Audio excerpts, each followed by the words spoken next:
sérieuse quand même.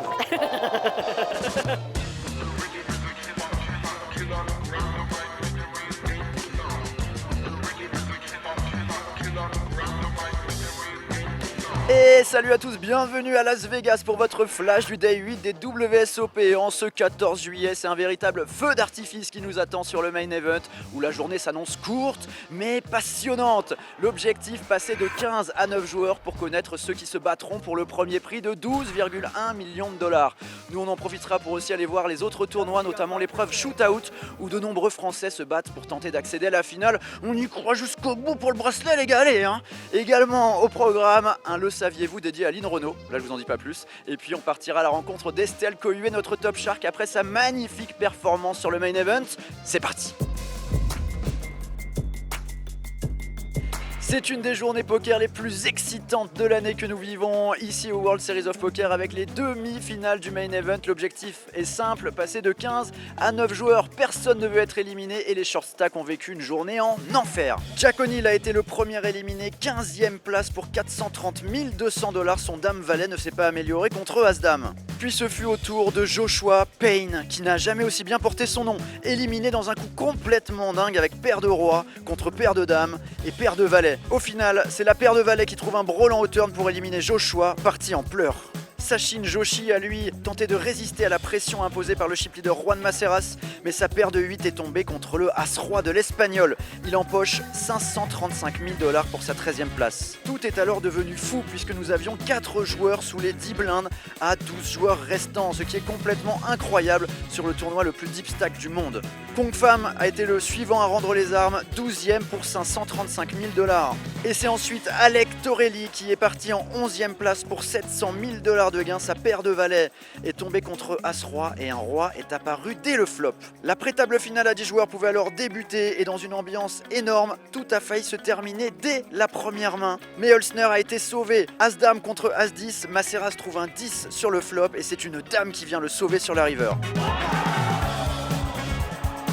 Et finalement, c'est l'Espagnol José Aguilera qui rend les armes en 10e position pour un gain de 700 000 $. Les 9 finalistes sont connus.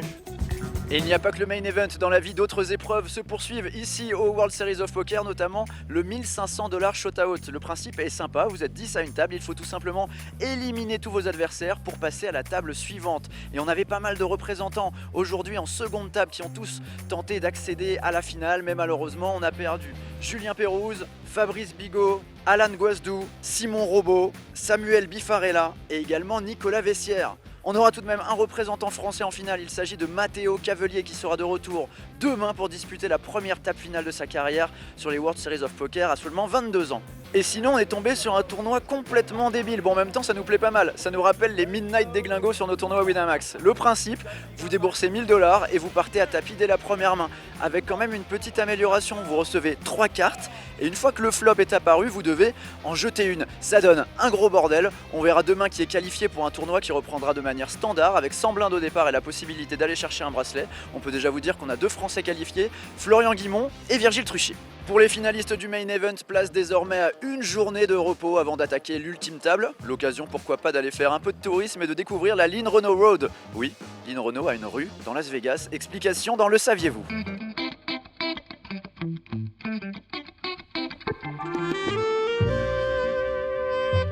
Il y a une rue Lynn Renault à Las Vegas. Alors pour les plus jeunes, Lynn, c'est une chanteuse, c'est une femme très engagée dans la lutte contre le sida et puis c'est aussi une danseuse et une meneuse de revue, d'où son lien avec Las Vegas.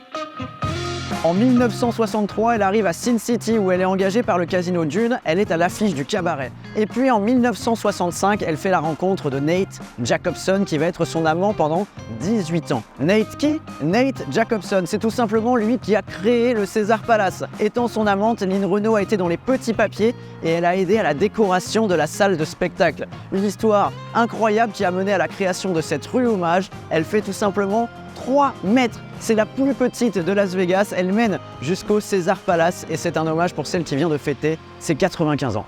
Quelle vie quand même, Lynn Renaud, respect et retour au poker où là aussi on peut dire respect. Estelle Cohuet, c'est elle qui a gagné la compétition Top Shark en janvier dernier, a vécu un véritable conte de fées sur le main event où elle a atteint la 68e place pour 130 300 $.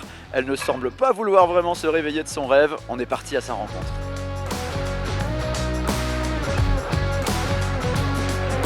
Je suis en fait encore dans un nuage, je sais pas trop, c'est tellement d'émotions. Déjà en fait c'est ça, c'est que sur un EPT j'étais déjà émue, donc en fait il y a un moment où plus, c'est pas possible quoi. Je fais d'habitude des buyings beaucoup plus bas, normalement live avec satellite je joue des 500, sinon même moins. Donc déjà effectivement le fait d'être là c'était déjà énorme. Mon but c'était ITM, donc c'était déjà bien. Je pensais que le niveau, le fait que le buying soit plus gros, que le niveau soit plus fort, parce que ça je l'ai ressenti quand même sur les EPT, que j'étais beaucoup moins à l'aise, pas pouvoir jouer une main, parce que sentir qu'on t'exploite sur ce genre de tournoi. Et là, j'ai pas du tout senti ça. J'ai même plutôt moi profité. J'ai bien compris en fait, je pense, le méta de ce qui se jouait ici, ouais. Avec des exceptions évidemment. Alors moi, je crée énormément les tables télévision. Cette année, j'en avais déjà fait 2 et je les vivais assez mal. J'en ai parlé avec Stéphane, notre coach. Juste avant, j'ai dit j'espère qu'on va pas me mettre sur une table télé. Et du coup, on en a parlé. Et ça m'a énormément aidé. Donc ça ne veut pas dire que j'aime ça. En plus, c'est assez désagréable, il fait chaud. Passer toute la journée sous les lumières, c'est pas facile. Mais par contre, je suis arrivée à oublier en fait que ça soit filmé. Donc c'était déjà un bon point positif. C'est une anecdote pour moi le fait d'être la dernière femme. Mais après c'est vrai que quand même il y a toujours un point positif d'être médiatisée. Donc je prends ça comme quelque chose de positif. C'est évidemment mon plus gros prize et de beaucoup en plus. Donc voilà quoi. Je pense que ça va pas énormément changer, ça va juste me mettre plus à l'aise, monter un peu le buying, surtout que j'ai eu 2 dernières années assez justes en positif, mais pas, on va dire pas assez en fait. Donc ça va me permettre de remonter un peu la vie. Et des petits caprices, mais il n'y a rien de concret en fait.